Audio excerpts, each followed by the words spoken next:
take a seat, please. We're about to begin.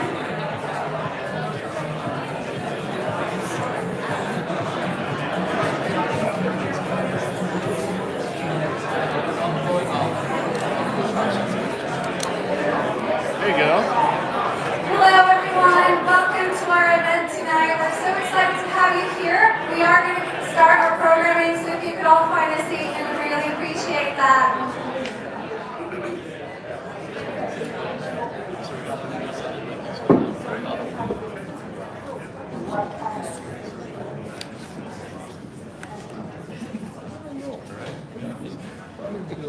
Hi everyone, don't be shy, come on over. There's lots of seating and fun to hang out. I was the front row nerd in school, but it probably explains why I'm at a law firm as well, because I like school a little much. All right, so thanks everybody for coming.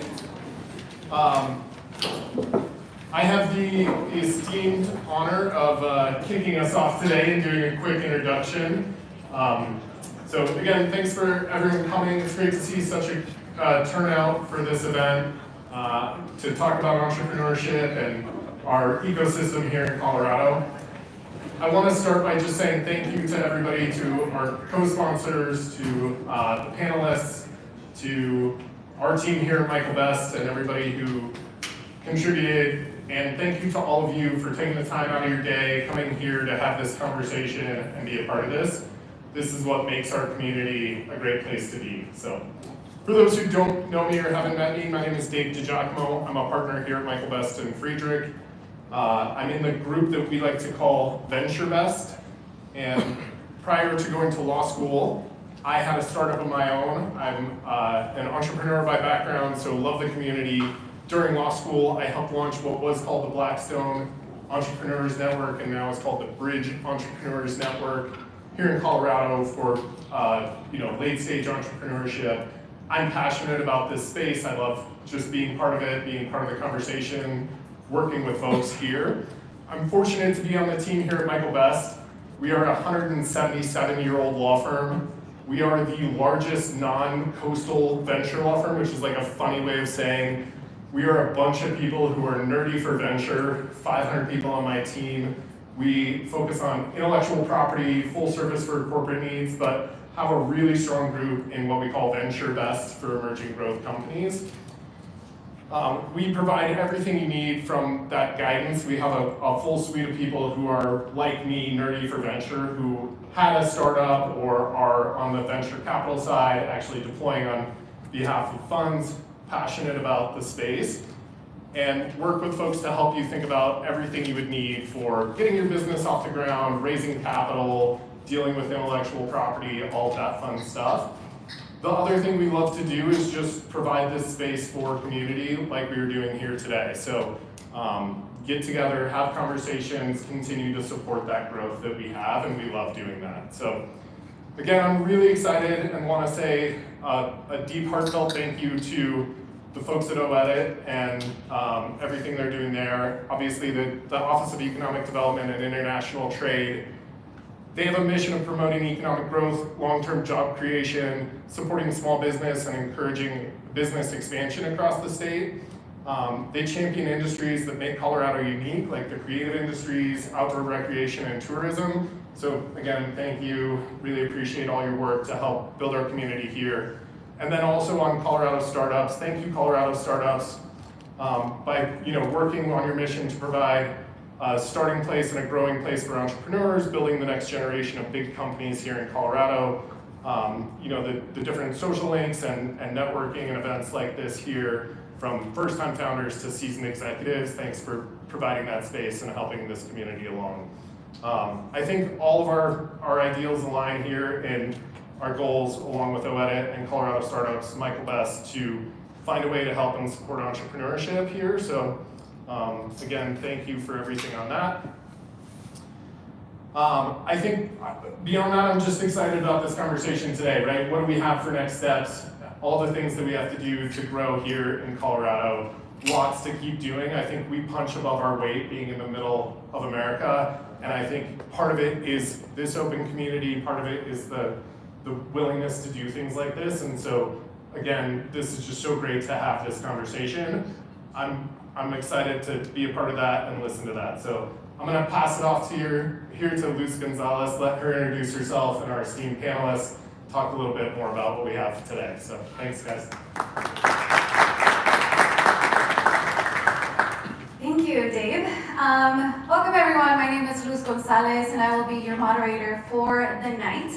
I am lucky to get to wear a couple of hats. I get to wear the OEDIT hat, which is the Colorado Office for Economic Development and International Trade. And I run, these are all a mouthful, I run the Advanced Industries Investment Tax Credit Program, otherwise known as AITC. And in that capacity, I support those entrepreneurs and investors in getting investment, having our companies, innovative companies in Colorado get investment. So if you want to learn more about that program, please come talk to me after our conversation here. The second hat that I wear is that of Program Manager for Colorado Startups, which is a nonprofit. We are the largest tech community in Colorado. We have about 11,000 people who are part of our community, and if you're not already part of it, there are little like canvases, little like, what are they called, flyers around the room, where you can scan the QR code and learn how you can get on our newsletter, so you can learn about events like this. This is a quarterly series in which we dive into the incredible work that is happening in Colorado. We have a very engaged Slack channel. We have a LinkedIn group, so there are many, many ways to get engaged. If you are part of Colorado Startups, please raise your hand. Oh, great. Okay, if you're leadership for Colorado Startups, please raise your hand. So if you are not part of our group yet, find these people who raised their hand the second set and talk to them so you can learn more. If you work at OEDIT, please raise your hand. Great, find these people if you want to learn about some of the programs that the state has to support innovation in Colorado. All right, a couple of thank yous. This event would not be possible if it wasn't for a couple of people. That's my events team, so Ian couldn't make it, but Jennifer, where are you? All right, Jennifer and Ian have been instrumental in making this event possible. Jennifer is going to be graduating this year. She's focused on marketing, so if anyone, wink wink, is looking for an amazing marketing hire, just talk to her. And of course the Michael Best team that made this possible, Abby, Dylan, Kat, thank you so much for all of your help. And if you're a volunteer, please raise your hand. Thank you guys, this could not be possible without your help. All right, Colorado is an amazing state. It is an incredible place to live. It's an incredible place to work, to do business, and to be in tech. With its stunning mountains, being internationally renowned for its flourishing tech scene, with its strong history for innovation, being a natural fit for startups and fast-growing companies, having an incredible community built on collaboration, and having incredible support offered to innovators, this is an incredible place to be in tech. As I was preparing for the moderation for this event, I read a quote which I wanted to share with you all. And it goes, history has shown that sustaining global technology leadership doesn't happen by mistake.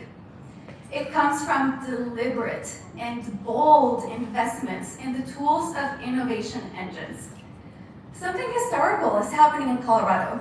And the people that we have here are leading these initiatives that are really going to impact what happens here in Colorado and really in the nation for many decades to come.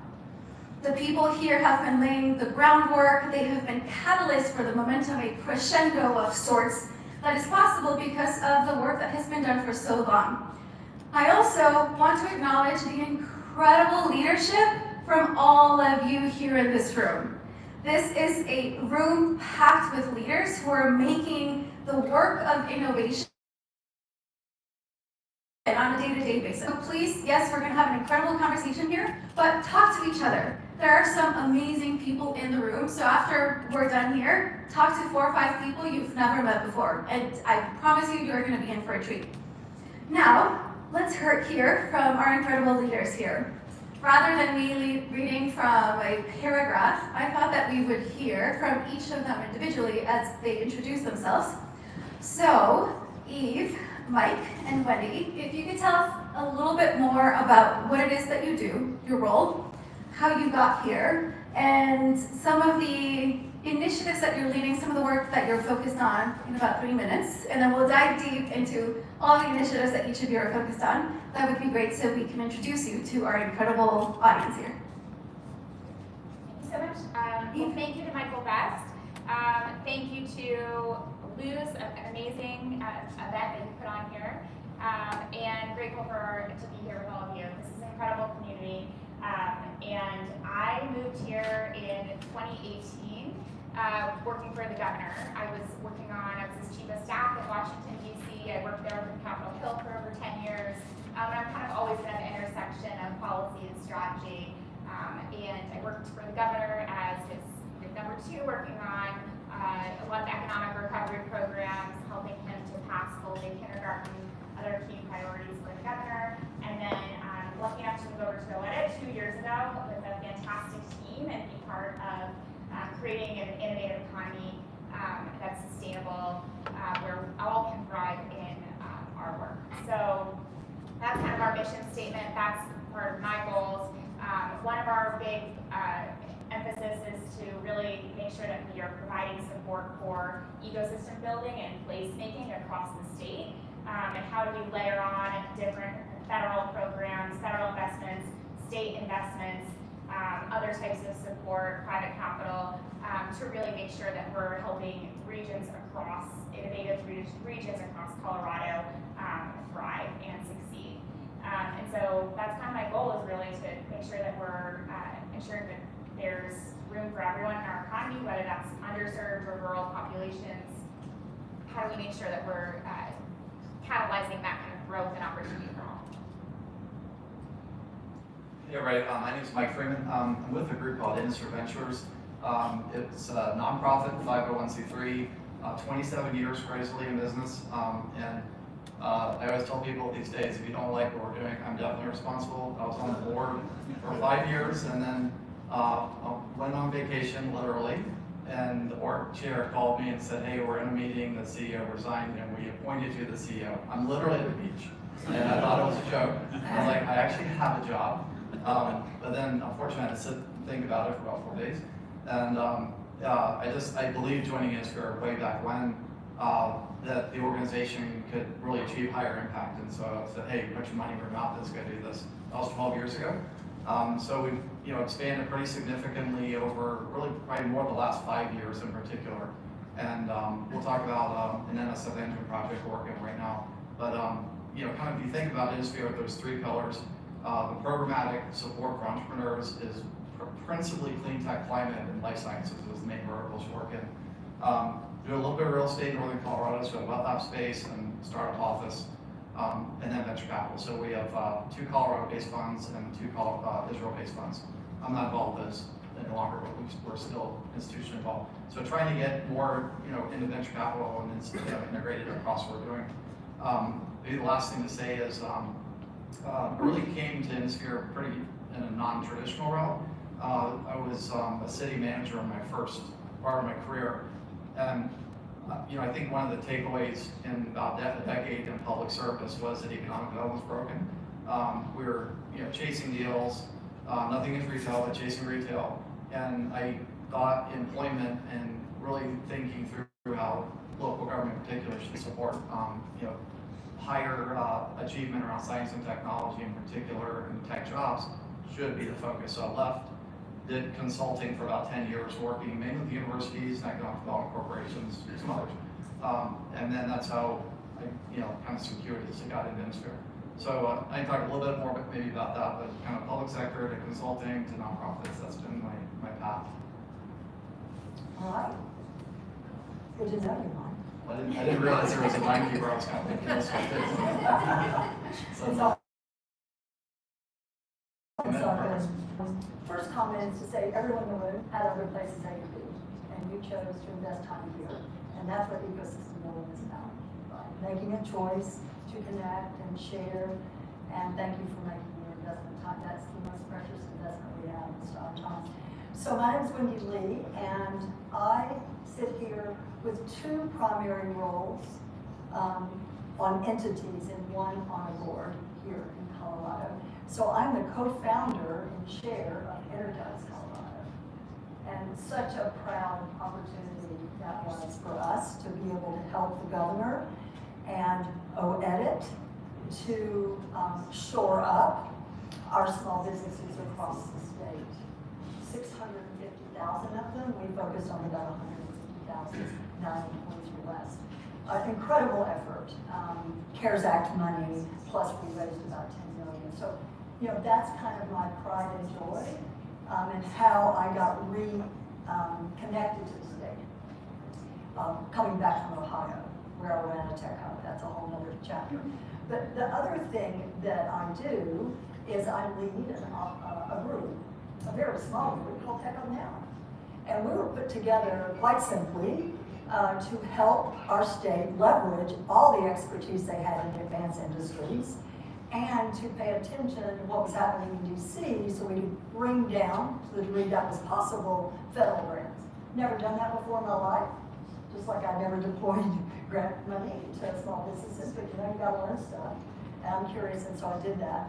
And so Tech Hub Now is very focused on supporting Colorado's ecosystems, either federally funded or state funded. And so the handiwork is the handiwork, you know, making sure the connections are made, that the right programming is afforded to entrepreneurs. And then I am so proud to serve on Zach's board. Zach Yorshami is the CEO of Elevate Quantum, and I run the partnerships committee, which of course is perfect for me, right? And we're having fun, it's hard work, it's important work, and so those are the roles I sit here tonight, proud to discuss and share any details that you might want to have later. Well, thank you guys for joining us. I'm fairly loud. Do you guys need me to use the microphone? Please. Okay. All right. We'll use the microphone. Eve, I would like to start by diving into some of the OEdit initiatives. I know that Colorado is not new to innovation. There is a long history of really investing and strategizing when it comes to supporting our ecosystem. Our governor used to be a tech guy. Since the inception of OEdit has been focused on economic development, supporting entrepreneurs in the innovation system, or the innovation ecosystem. And there are a lot of things within OEdit that support the people that are here within tech.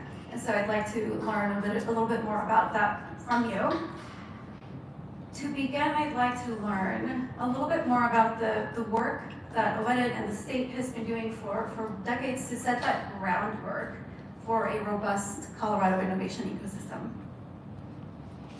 So first, I think it's important to take a step back and discuss all the assets that exist in our state. Why are we here? Why do we choose to move here? Why do we live here? Why do we stay here? And then I think it's really around 3 things, and that helps to drive our innovation economy. So one is we have an incredibly diversified economy. It creates stability, and it's very focused on the advanced industries area. So everything from biotech, cybersecurity, there is a wealth of assets here, and the economy is very strong. We're one of the first to exit the recession and then to get out of the COVID recession too. So I think it just speaks to a really strong economy here and the players that we have here. And 2 is a talent. When we bring projects here and when we help to recruit companies here, we are the second highest, most educated workforce in the country. And a lot of that has to do with many of our R1 public universities that are churning out really highly advanced degrees, and that's what really contributes to strong economy. You know, there's many ecosystem players here, and they're not even to all this. And the third thing is something we talk a lot about, and it's kind of the intangible, which is the collaboration. And that's the collaboration that exists between the state as a stool, between the nonprofits here, between private sector, and without that kind of circular strength, that support, we would not be as successful as we are today in the economy. So those are the things I think that are really part of our strengths. The state has, for a decade or more, some of these programs have been in existence for a very long time, had a continuum of capital and support. I'll just talk about a couple of them really quickly because we offer a lot of support, and part of my goal is to help educate people in the innovation economy about how can we help, how can we leverage the support that we have, and how do we get the support to individuals that may not have access to some of the resources. So the first one is the Advanced Industries, the grant program. So Advanced Industries Accelerator Program has 3 different components. 2 of them are really important. The proof of concept covers the matching funds for tech transfer offices from some of our very talented universities here. There's also a non-dilutive capital, and the whole program is $30 million, and that helps with early stage and seed companies accelerate and get off the ground. So that's a huge program that we really focus on from a strategic level and that we're really proud of, and has had tremendous success since its inception in 2015. Over $3.4 billion leveraged in third-party capital. So that includes private investment, federal investment, but it's a huge asset for our state, and we've been recognized on an international level with many awards and accolades. The other program I want to talk about is the Advanced Industries Tax Credit, which Luz runs. Come talk to Luz after if you're interested, but that helps to obviously incentivize angels to invest into these seed companies to get them on the continuum towards the venture.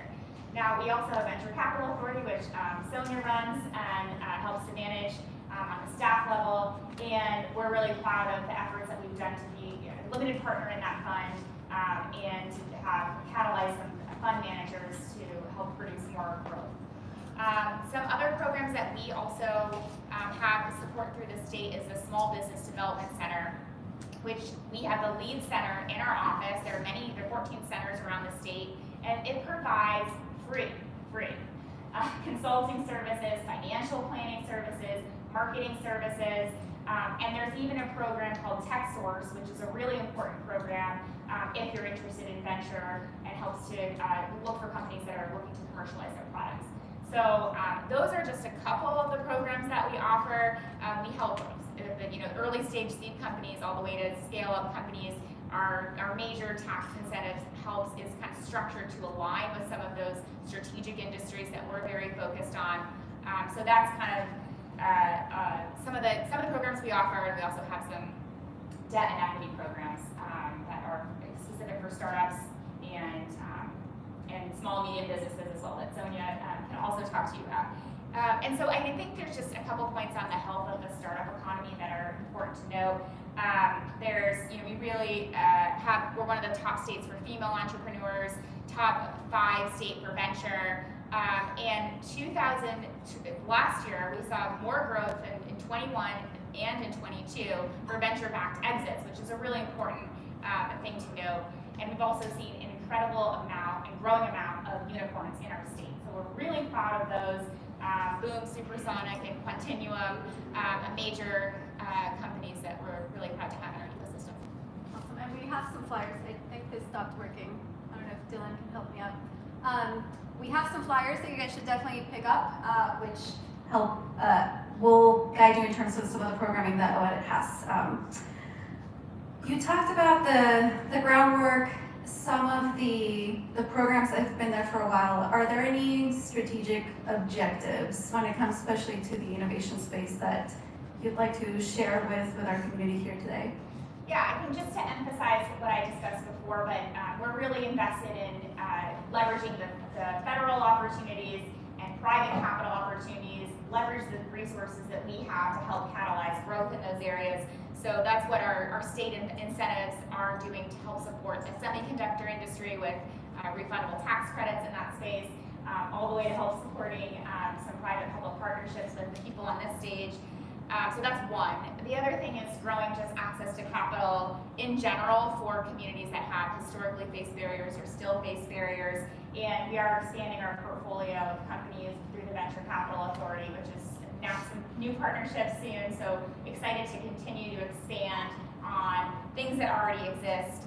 We also have a loan loss reserve for quantum companies. So we're really focused on where should we double down on our assets and our strategic priorities? And a lot of that's obviously in the advanced industry space. That's where we focus a lot of our attention and our assets. And then also, where are the gaps in the ecosystem that we can support with our state support? And then, doubling down on our support for the advanced industries. It's 30% of sales in our state, 30% of wages, or over 35% of our exports in general. So a really important program to us. And how do we continue to grow our economy? It's by doubling down on the advanced industries. And then also we have expanded some of our scope to talk about economic development issues in general that help support startups, help support development in our state, and that includes workforce development, connecting private sector with educational institutions to address workforce shortages, and then also some affordable housing and innovative housing initiatives that we're helping to support, increasing modular and other off-site types of construction. So another opportunity where we're growing from the ground up and really showcasing our innovation in the state. I see we're getting close to time here. If there was one thing that you wanted people here to walk away knowing, better understanding as it relates to some of the work that OED and the state does when it comes to supporting innovation in Colorado, what would that be? I think that the state support has really been catalytic in helping address, doubling down on the innovation ecosystem, on these federal and private sector opportunities. One program that I do want to highlight is the helping support tech hubs that weren't designated or funded, but we were able to help support different innovation regions from Colorado Springs to Grand Junction to Clean Range, kind of Denver Front Range area, focused again on our advanced industries and building kind of sustainable ecosystems that leverage our support, our opportunities, and how do we make sure that we're investing in them and making those connections and providing that support with all types of programs, financial programs and offerings that we have in the state. Okay, and I think that's a great transition into some of the things that we'll be hearing from Wendy.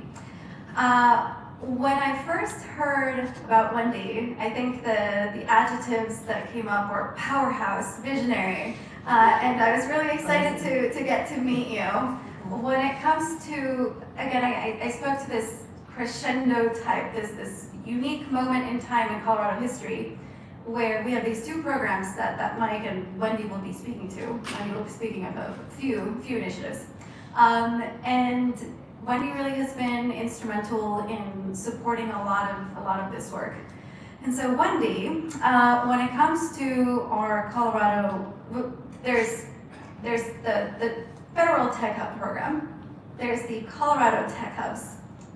So I would love to learn about both of them, starting with the Federal Tech Hub program. Can you tell us a little bit more about it and its aims? And then I will actually show, we have a graphic that we've been working on. That's Paul. Exactly, because of Paul, that we will be able to look at, ground it in context as you share a little bit more. So tell us about the Federal Tech Hubs program. What is it and what are its aims? Okay, cool.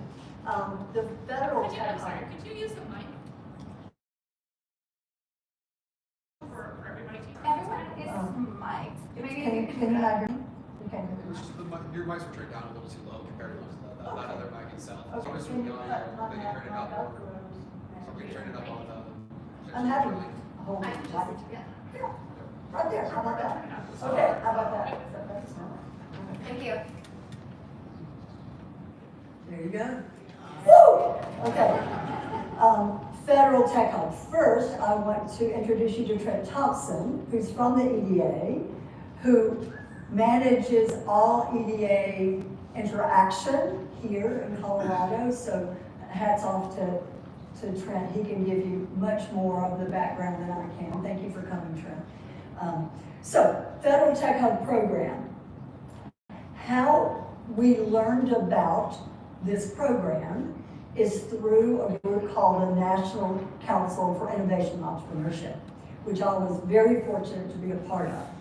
And this is a cohort from around the US, investors, entrepreneurs, academics, all the things. And Gina Raimondo led that council along with Alejandra Castillo, who then was running the EDA. Our mission, now we're volunteers, we had to pay for our own lunch, get there on our own, that's the way the feds work, that's the way they should work. But we got there and the first day was all about chips and science. I'm not a science-based entrepreneur, as Zach knows. I understand entrepreneurship, but not that kind.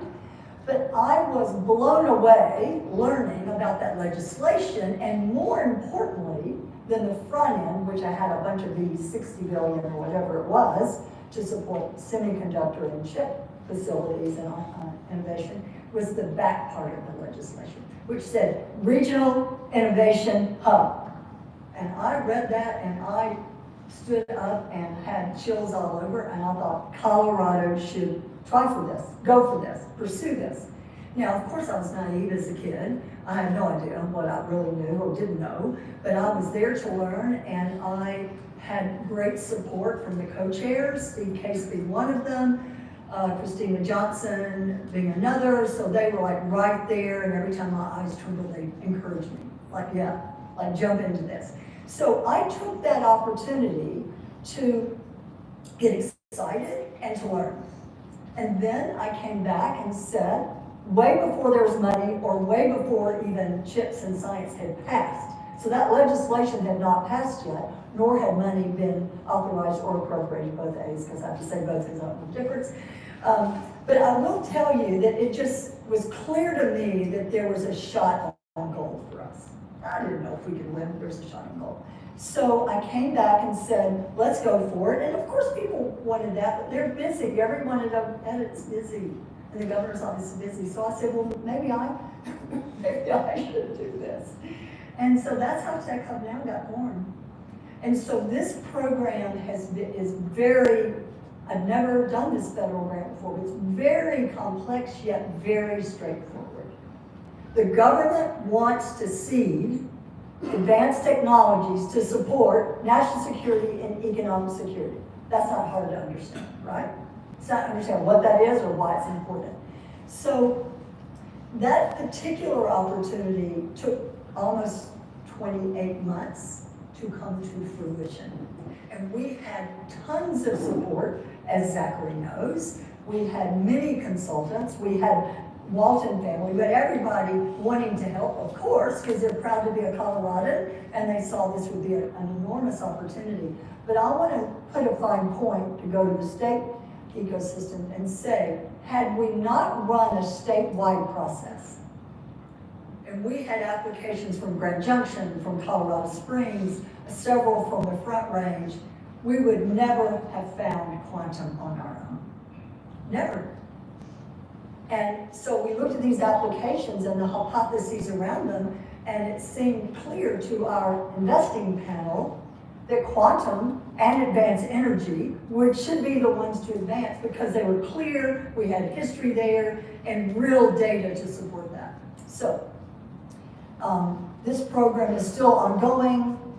Money gets assigned to the program more and more. There are new tech hubs all the time. We have Elevate Quantum, which is our tech hub, and we're on a roll. There's a lot of work to do, but I want you to know that's federal funding that got matched through the state, both New Mexico and Colorado, and we're very fortunate to have that support. Okay, so that's the federal thing. Now the state thing is pretty exciting. So these I kind of drive Eve crazy wanting to talk about these because it was actually a strategic idea that Laura and Eve had to take some of the money in the strategic fund of OED. Now this is what our government does. You should be very proud. Not all governments do this. Not all states do it. But there was money that could be soft circled and organized to support the tech hubs that didn't make it, which were awesome because they were really good, as Dawn knows, because she was part of one of them. And it was a hard decision, but we knew we could only do two. So then, because of this federal, fast forward federal program, I probably said that wrong too, but they were able to invest in the others. And that's non-trivial because to keep our water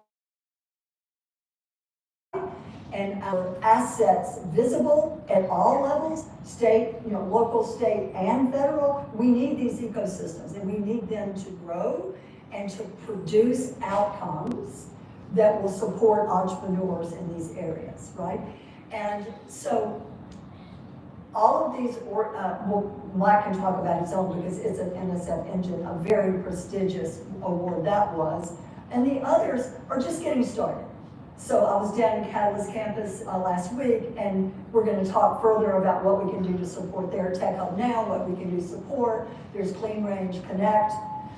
We're going to support that one. They're just getting started too. And then Grand Junction, which I love. I can't wait to go up there in March to have a planning session to see if there's a feasibility for that ecosystem too.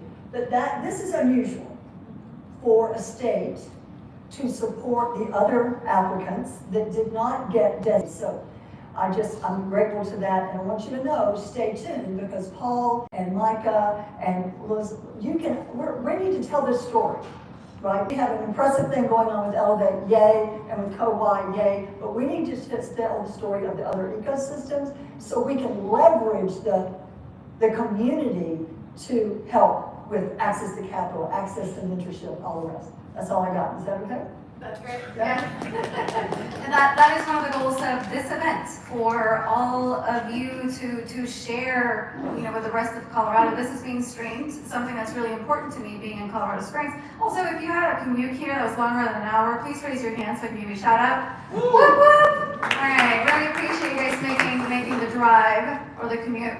It's really important to share throughout the state and make this information accessible with all of Colorado, of the really incredible initiatives that are happening as we speak. It's really exciting stuff. Like I said, this is historical, and it's really exciting. Wendy, let's talk about quantum. Without getting too technical, can you share a little bit more about the importance of quantum technology to Colorado and to this country? And why is Colorado and the US making such a big bet on developing this technology and associated workforce? 1 minute. All right, good. No, so quantum information technologies. So these technologies will change the trajectory of many different big problems we have, like weather, like disaster response, like risk management and finance, and like national security. So it's a different type of computing, and that computing leverages physics and mechanics of quantum, and it changes the game in terms of how fast and how comprehensive the solutions can be. We need this for national security, of course, but we also need it for some of these big, hairy problems we've been facing forever in the United States. We have to have that. Now, in our ecosystem, it's important to know we're very hardware driven. We have dilution refrigerators. We have components that sit in national security solutions. We do very well there. Over time, once we get one of our qubit builders to hit a quantum computer so everyone can access it, then we will have more use cases that will serve some of the problems I just talked about. It is true, though, that people always say quantum computing. I want you to understand there are many segments of quantum QIT: sensors, atomic clocks, networking, communications, and the big will be the quantum computer. We're not quite there yet. But we have in our own region, Quantinuum, atom computing, we have qubit builders working on a computer. We don't have it yet. So I just want, you deserve, do a little Google. I don't want anyone to say, well, it's too hard, I can't understand. It's not. I can understand it. I may not talk about it as eloquently as Zach, but I understand the potential and the upside of this quantum economy for our state and for the United States. Okay? That was our 1 minute. One of our quarterly events will be focused on quantum. So again, sign up for the newsletter so you can stay updated, builders. thanks to Mike's leadership and vision, Colorado is now one of the 10. So I want you guys to understand how competitive the process behind all of these things was for the Federal Tech Hub. What was it, 441? 400 applications, Yeah. 31 designations, 10 tech hubs, and we were one of the 10. And Yeah. our number one competitor was Chicago. And for the NSF engine, it was like 144 to then, Well, there were 500.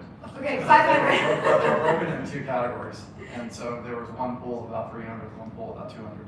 Yeah, and so there are currently only 10 in the entire country, and Colorado is one of those 10, which is really impressive. And we are able to have that thanks to your leadership, Mike. So we are going to be learning a little bit more about the Colorado-Wyoming Climate Resilience Engine.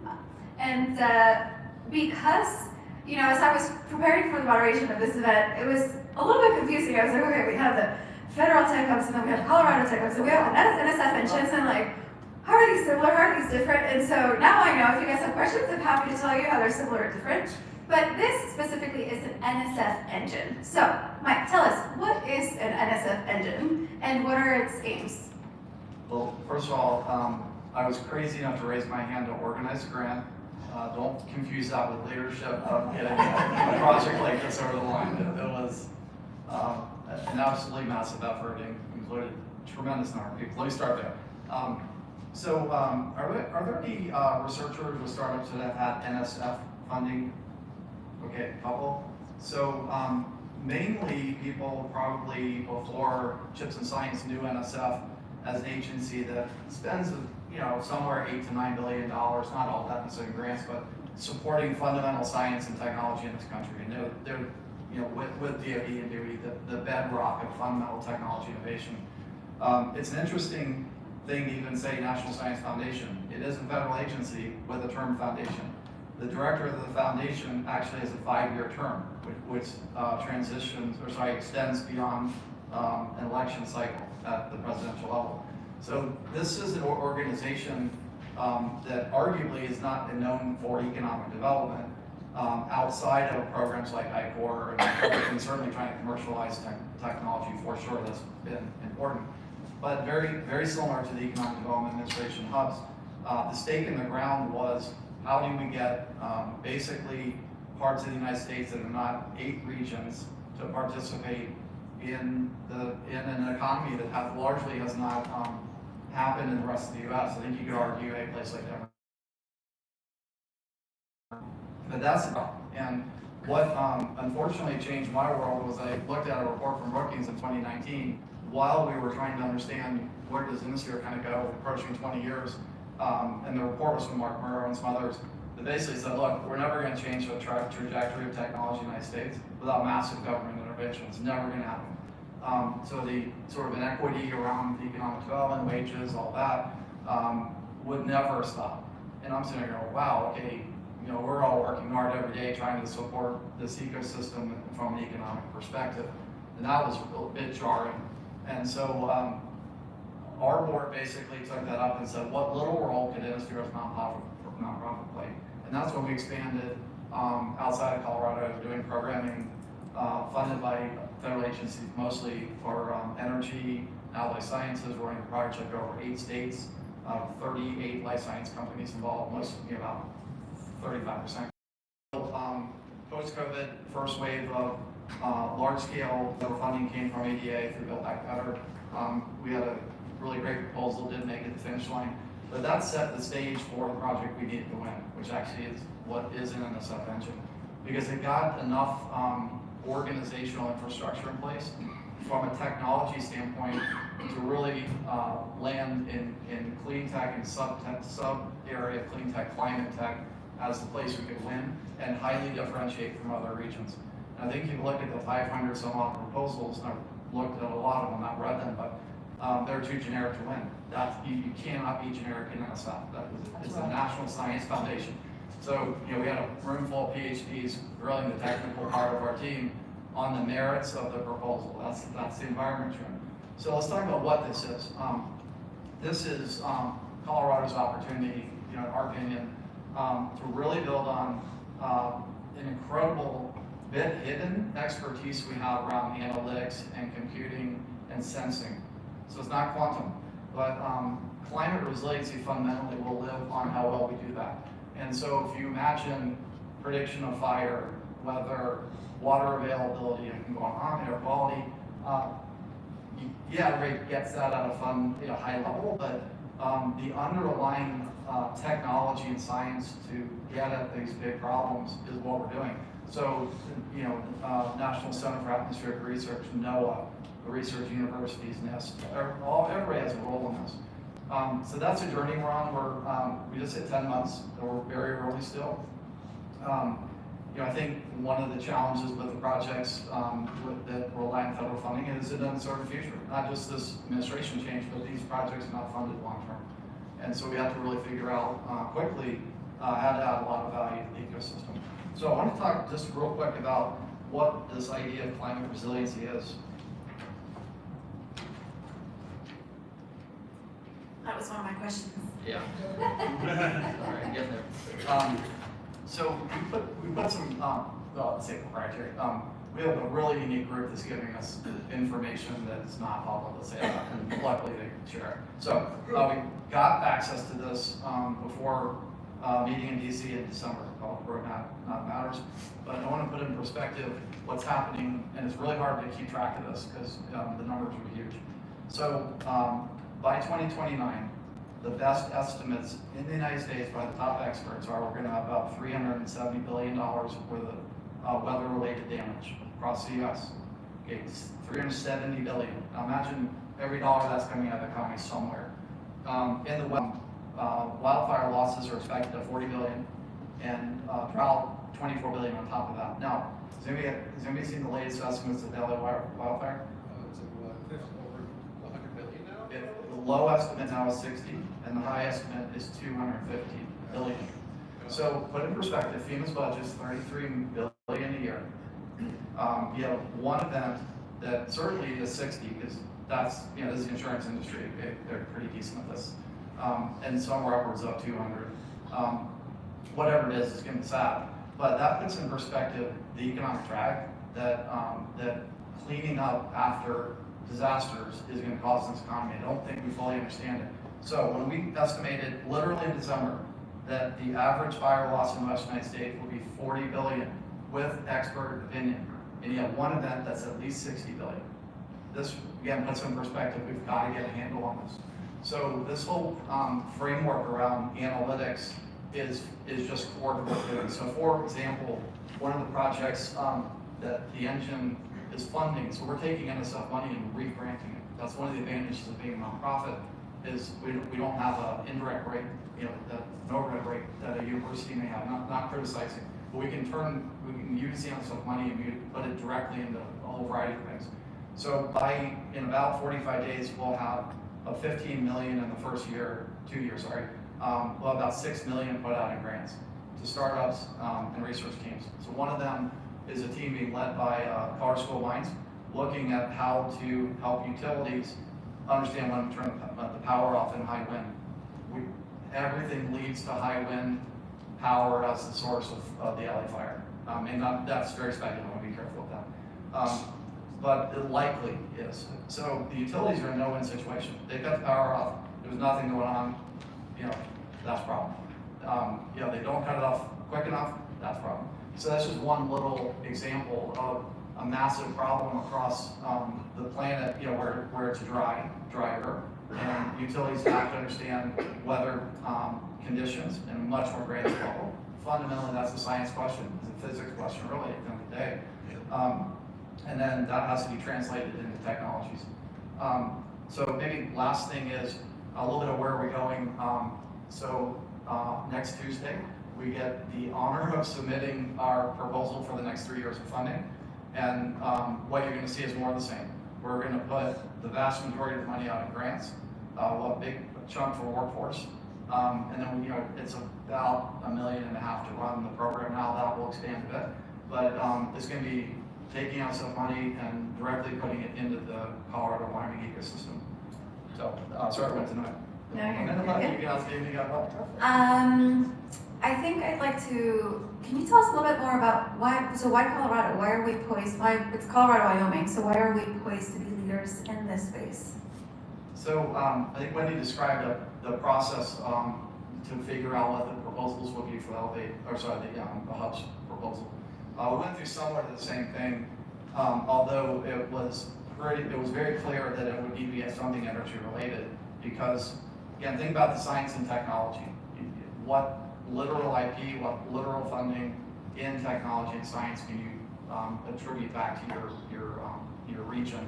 And so it was really a breakthrough that a CU faculty came up with in a meeting. I'll never forget it, sitting over at the CSU Spark campus, that tipped the scale to, this is an analytical problem.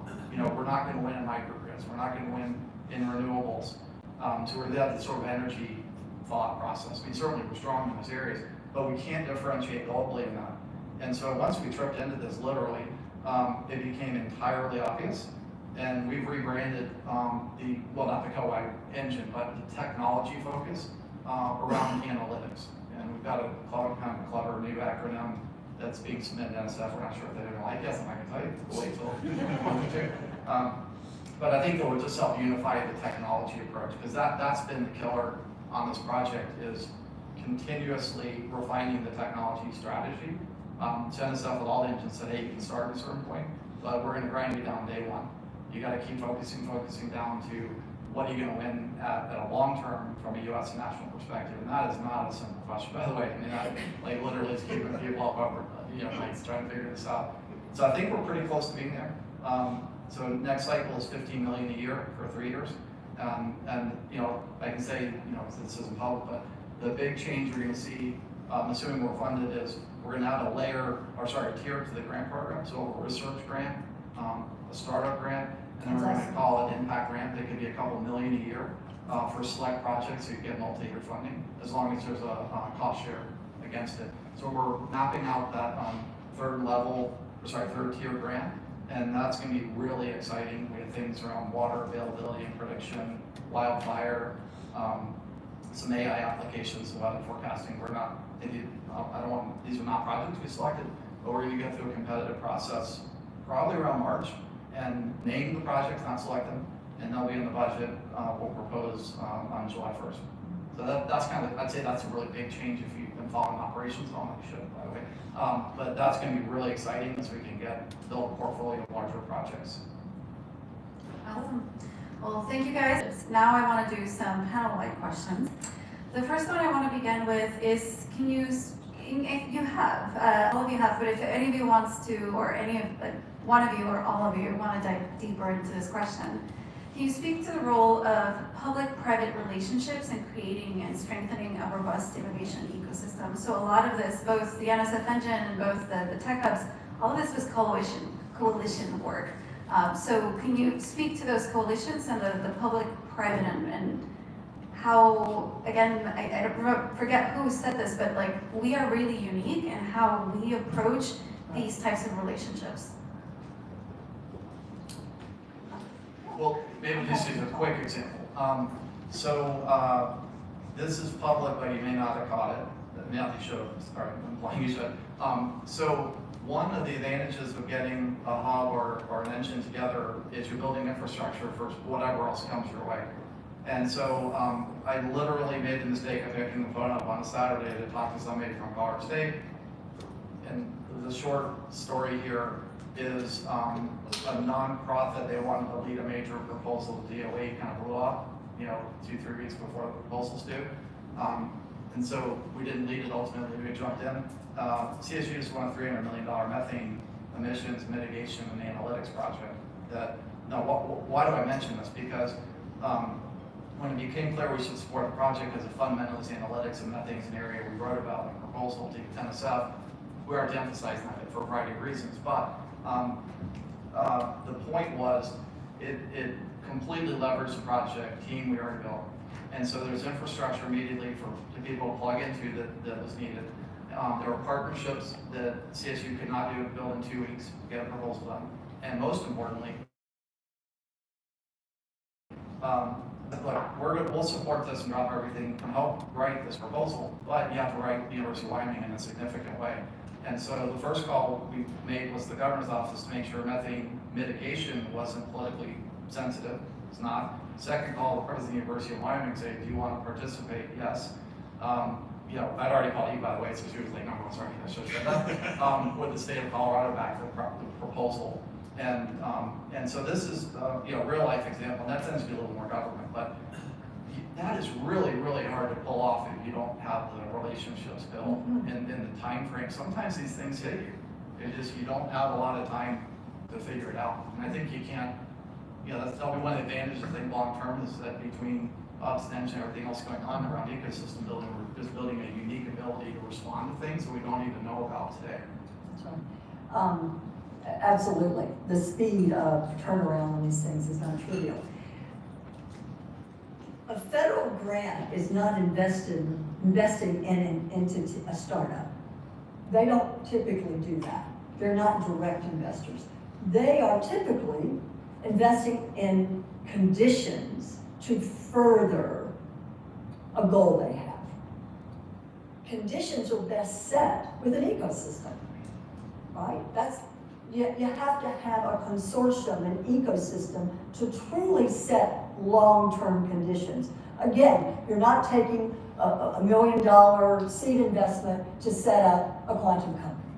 You are taking a lot of dough and a lot of responsibility to set up a future in our state that will be foundational for the quantum economy. It's really complex though. The challenge is often not just getting the support letters, right? Because you got to figure out who you need, you got to ask them for support letters, but the challenge is how to activate the give and the take, right? And setting those expectations with each group in the ecosystem, from government to entrepreneurial support organizations to R1 to all the rest. It's really tricky. It's so easy to talk about. And I know Paul and I have talked about this many times, and so has Zach and I. Like, people don't really rate ecosystem work. They think, well, you know, you have a convening and tell people what you're doing and you exchange cards yet. Oh dear.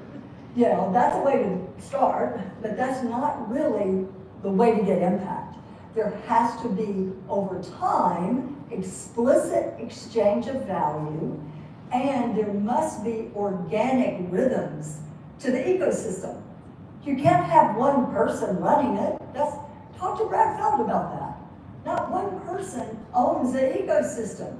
We all do. There's a leader of the P3, of course, you, Zach, but I mean, we all have a role in that, and if we don't actively take part in that role, these things go flat. Go flat. We don't want that. Like, emotional neutral, not awesome. So I think the struggle with P3s is it sounds fancy, and it's a capital stack discussion. Well, I've got some from here and some from there, and I got some from the private. Look at all that. Well, you never have enough, ever.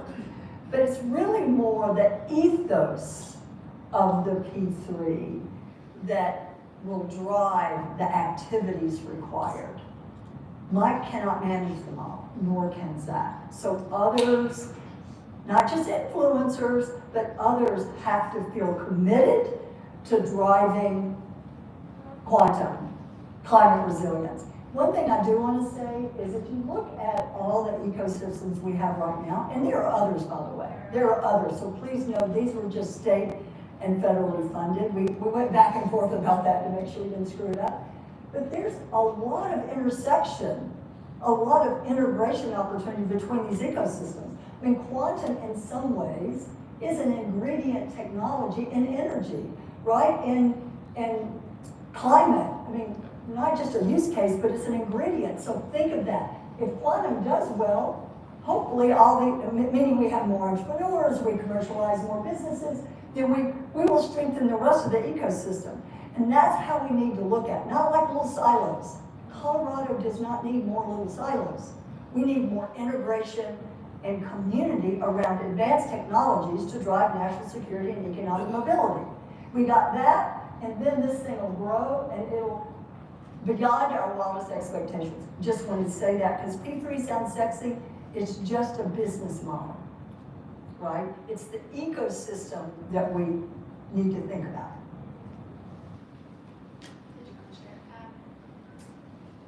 Just one quick thing. I think and we learned, I think, from the Tech Hub opportunity, the NSF engine. I mean, they're structured to create these consortium where you have these and it's intentional. And so I think it's, when you have industry leading something, they're moving three times, 10 times as fast as state government, even though I know all the people in state government, we want to work as fast as possible, but we're limited. And so without that leadership from industry, without that partnership from research institutions that have the talent and all of the research availability, and without the incentives from the state, and the state is really important, I just have to say, in a number of ways, because we would not be up here without That's right. without the support of the state signaling, here's the match funding for you. We are invested in this too, from Wyoming, from New Mexico, from all of our partners. It's a really important statement to have that support, financially, resource, have the governor, kind of political support and advocacy, the federal delegation, and the state legislature as well. So that's really critical, and we wouldn't have been as successful with our semiconductor industry as well. So I think it's knowing that those incentives matter, and we're competing with other states. We are competing with other countries, and we cannot excel without that partnership. But what Eve is saying is so important because we were told, you maybe were told too, that part of the reason we won is because of state support. The legislation that was passed, of course the match, all the work done by the federal delegation, and it was an honor to learn how all that worked. And now we can do it faster the next time.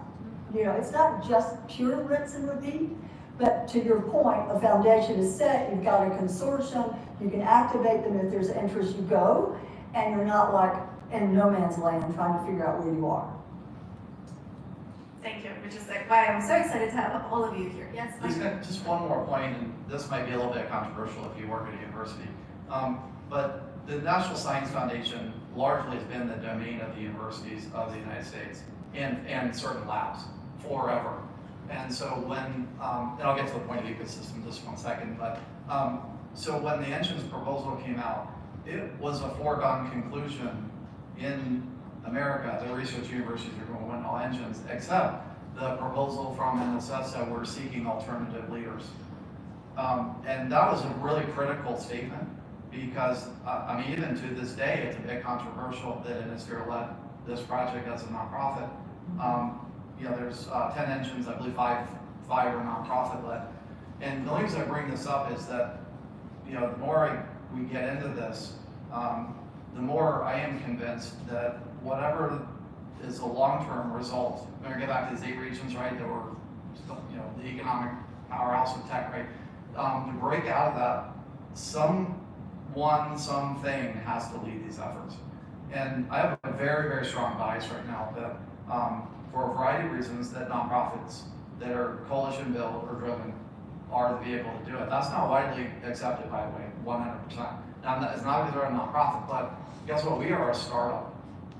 A board, a budget authority that's total, but we hire people, we execute contracts, we follow rules, of course.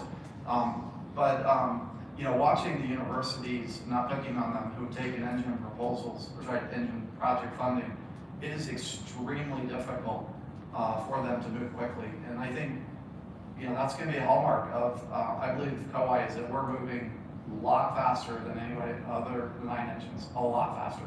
And because I think we work with startups every day, that's our approach to business, is we have to move really fast because these are companies that are very fragile. And so we're running this project in a very similar manner, and it's uncomfortable, I'll tell you, for our partners. Meaning that we're used to being more deliberate, and again, not knocking that. But I think it's going to be very interesting ecosystem tension for all regions across the United States. How do you do this? And boy, we're on page 1 of a long novel. We don't know what the outcome is going to be, but just one more. And I think, just to get back to the point, being able to call even not call them the hourly, or call you, text you in the middle of the night, or something, and say, hey, could you help with this, or would you support that? We can move a lot faster. It's an email to the board and say, go. We're gonna lead an engine, we don't know what that is, we're doing it. I mean, holy cow, like, no one had any idea what it was gonna take to run these things. So I just want the governance, we're back to this P3, it sounds interesting. When you're doing it, I think a lot more thought across the country. I'm not saying here, that has to be given to the governance model for these things. Because that's ultimately what's going to ensure long-term success, in my opinion. Yeah, well And said. we've been talking a lot about the coalitions. I'd like for you to share like how many organizations were involved both in the NSF engine effort and also Elevate Quantum. Like, we're not talking about 5 organizations, we're talking about like 90. So I forget the specific numbers for each of yours. Well, maybe I just have my hand it this way.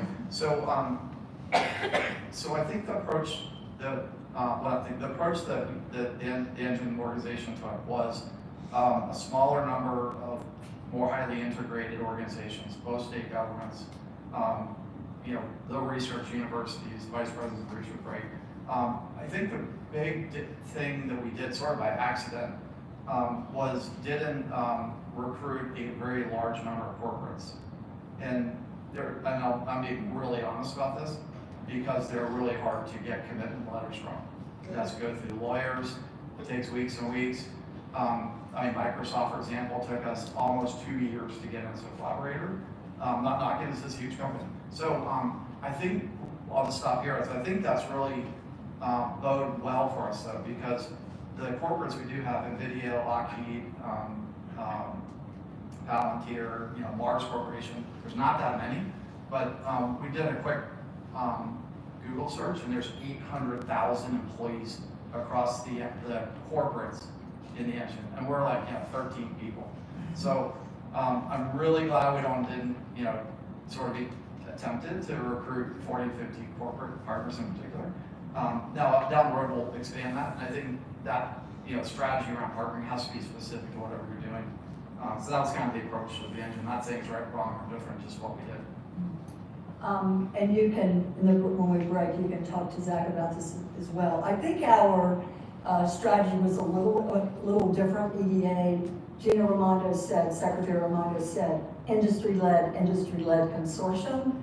Startups were very important to her because they could be scale-ups, and then industry because of the interest they may have in this advanced technology to do their own applied research, if you will. Industry, very important. Then, though, there was workforce. So we have 120 some odd partners, I think, across all the nodes. Workforce was a significant number of partners, and one of the reasons we won. Because quantum is different. So we don't need just PhDs, we need tradespeople, we need engineering, we need not just a 4-year degree folks. And so for us to demonstrate that we had those conditions here really was a winning proposition. And so we had to tackle that group of partners uniquely, and we did set up a collaborative around it to give, and this was industry and workforce, and this included university. So that's a little different for us because of the demand of the EDA grant. Remember, we have to produce jobs, and we only produce jobs if we commercialize science and find investment for these companies. So the workforce was really different. We're grateful that we have expertise in that area, that Walton Family helped as well from a K-12 standpoint. But I do think it's a lot to manage, and along with all the other governance components, Science Advisory Board, Industry Advisory Board, the main board, the collaborative. This is a full-time job, just managing all those interactions in that direction. Consortium is the way to go. And most of the 3-letter agencies call out ecosystem or consortium language in their grants. So I'm glad we got ahead of it. We have a lot of work to do. And I think our strategy was helpful because they told us it helped us win, especially around workforce. I do want to see from our audience, do we have any people who are part of these 5 in the room? If you are, just raise your hand so we know. Awesome. Well, thank you for being here and thank you for the work that you've been doing. And keep your hands up so people can see who you are so they can ask you questions and learn more about your programs. Awesome. All right. Last question before we go to our Q&A is, so as we think about the impact that all of the work that you are doing to Colorado, a lot of it centers to Boulder and Denver. So if any of you want to speak to how do we really reach all of Colorado? What does that look like, and what are some of the efforts or the outreach, or how do we make sure that all of Colorado is involved? So we talked about all the great stuff going on. Okay, let's talk about the practical problem of full state engagement in, I think, well, 2-state in both cases. This is not a straightforward answer. There's not a straightforward answer. I think we're trying to understand how to do this.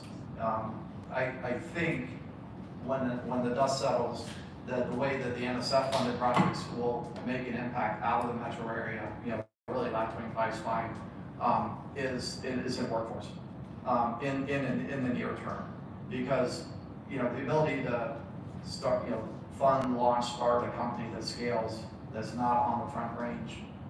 Well, first of all, it doesn't happen overnight anyway. I mean, we work with startups of years, and so that is a very, very tricky question.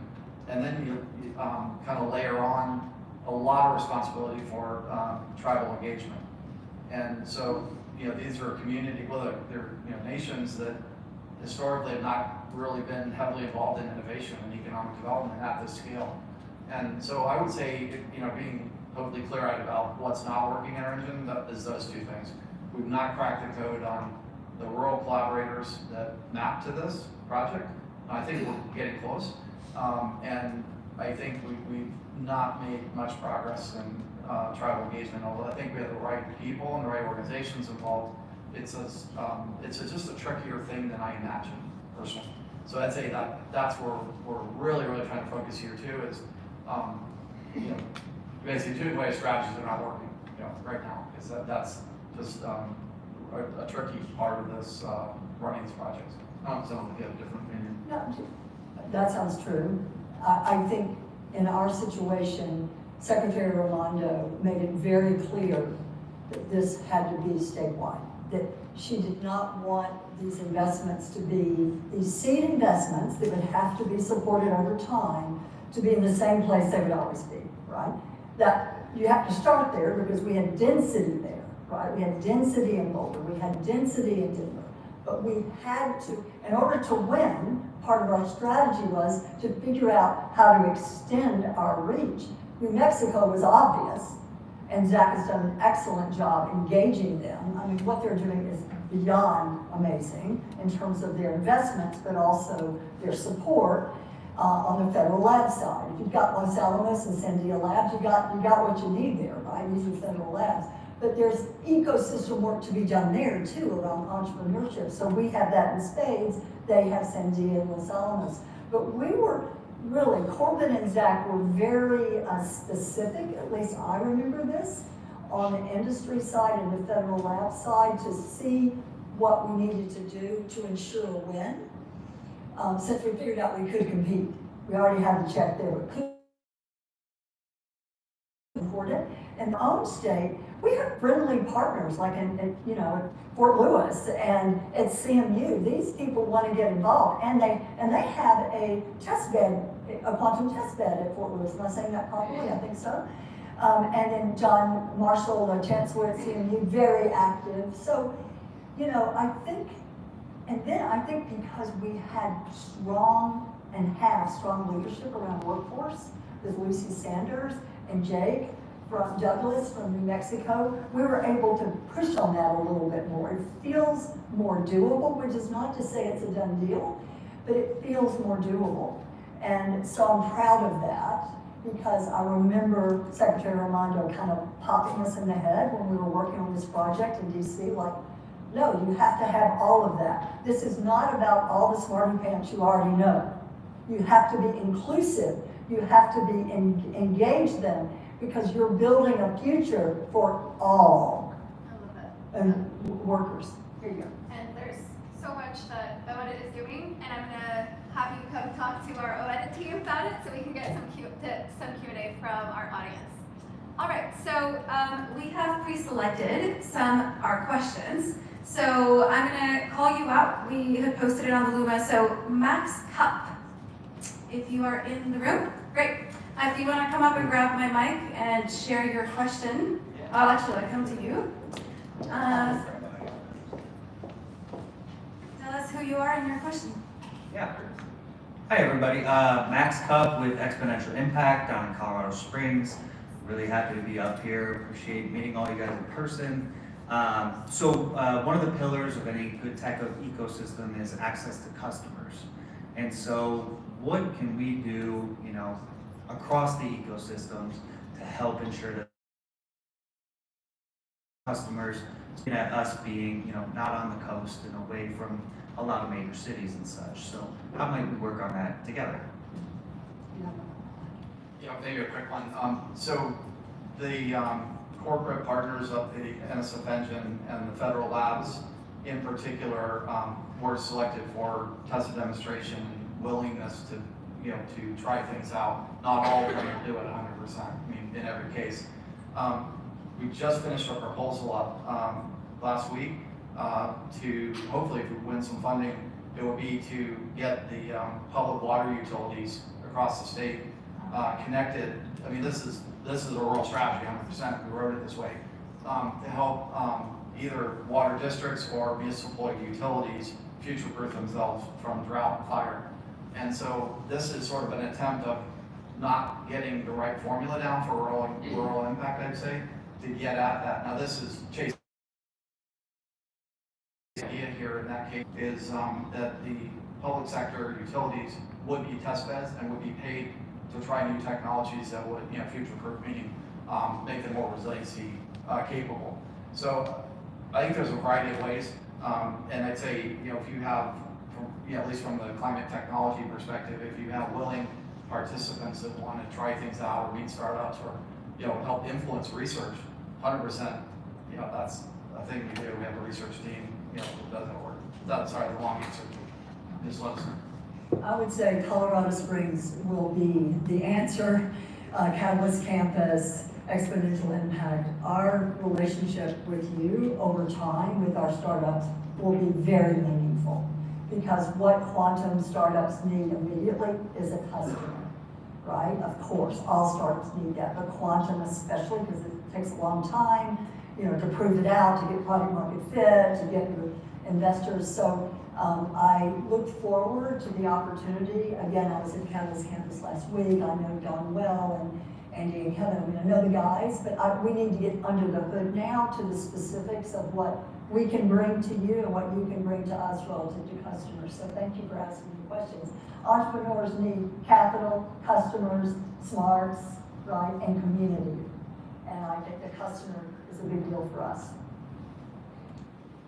All right, our next question is from Luke Doster.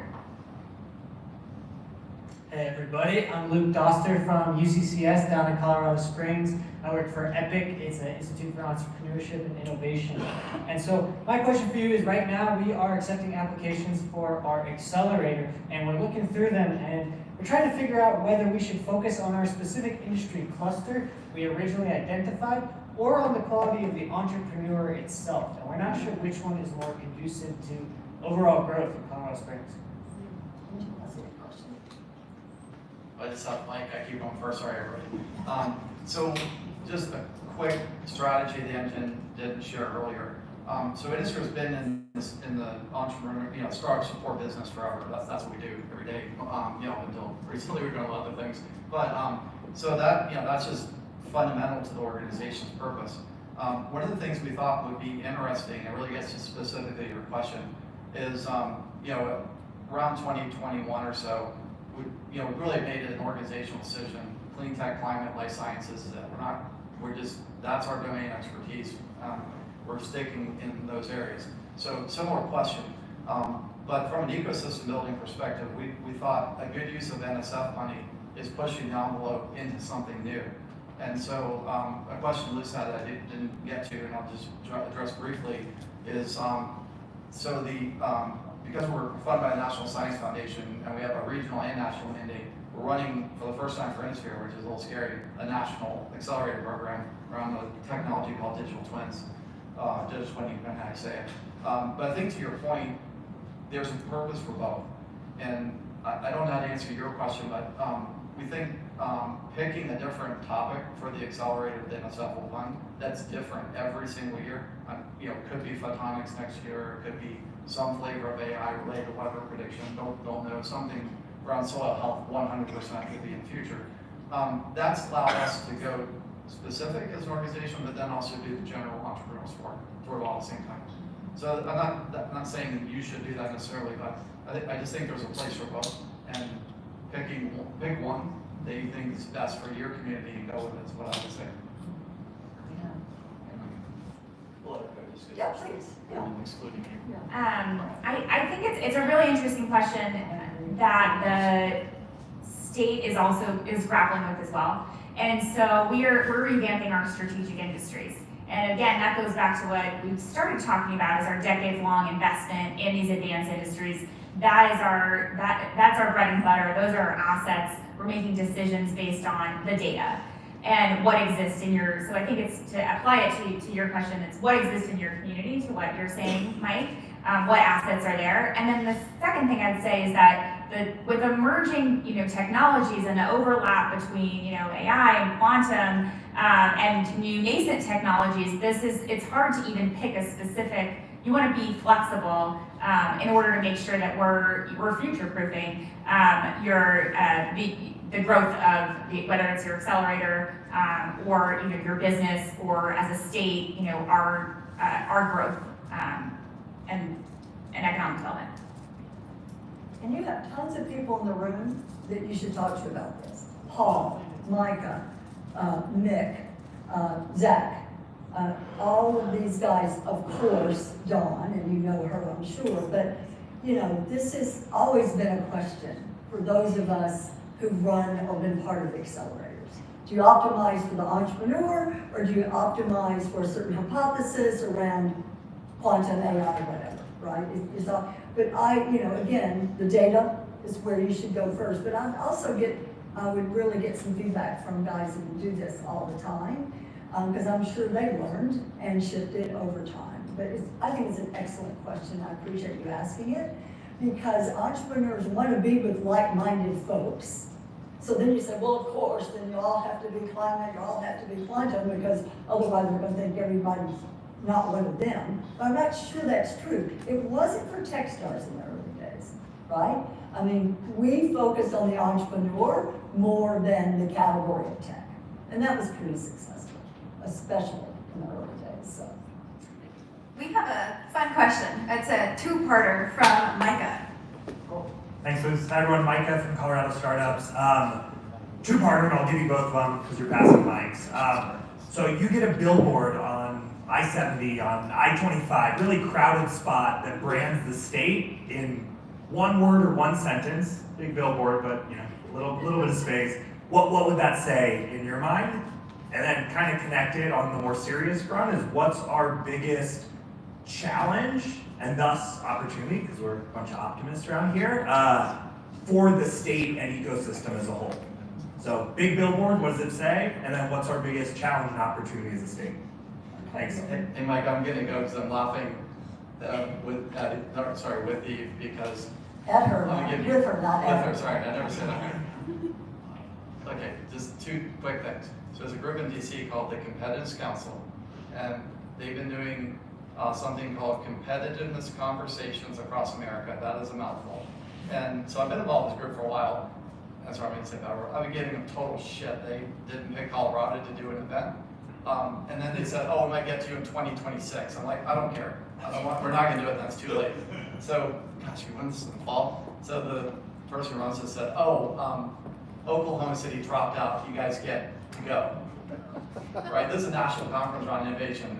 It's the hub and engine. We're talking about how does the state, 3 states already assimilate, this kind of stuff.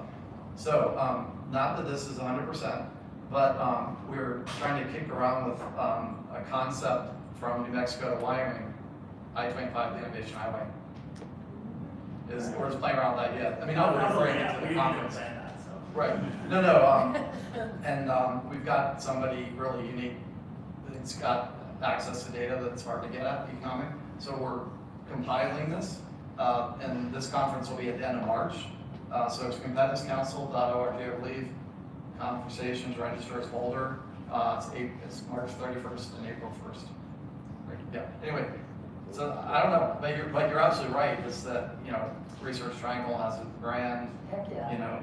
Innovation Corridor. A variety of these are hard to come up with. So, but Las Cruces to Cheyenne, I-25. The national labs, federal labs, universities are almost all in that border. So that's something to think about. As as a region, you do 2 point how do you brand? I don't know. Sorry. Just quick note to our speakers, we just have about 5 minutes. I know, So I want to put this in the airport, right? Now, maybe a billboard too. But for this conference that we've been working on, entrepreneurs and innovators welcome here, right? So that would be beautiful in the airport when people are coming up, right there in front, because that's what we're known for. Now, you can get a pithy name for it. You're good at that, Micah. I'm not. So you get creative and get a pithy name. But what we want to say is we're open for business, and the kind of business we're mainly known for and are open for are entrepreneurs and innovators. And innovators can play over to the corporate side, and the entrepreneurs are the entrepreneurs. So that's what I was Silicon saying. Valley does that. I think their airport literally says, welcome to innovation. Yeah. So if anyone here It works would at be the true for airport, them. take note. It could be true for us too. I mean, I literally was going to say the exact same thing, buddy, but the opposite. So, yeah, welcome risk takers and innovators. And I think the part to I love this emphasize place. That's awesome. is the welcome part, right? I mean, a lot of people that are here, have been here for decades, are so welcoming to transients needing a transplant. And I think it's knowing that we're inclusive. We want to support everyone in their entrepreneurial journey, and that's why we're willing to make a lot of connections and creations and collaborations with so many in this ecosystem, because it is such a welcoming environment for all.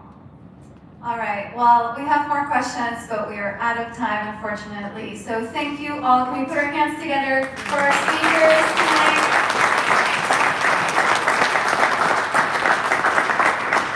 Again, please sign up for the Colorado Startups newsletter so you can hear about the next event that's coming up. Thank you to Michael Best. Thank you to Oedit.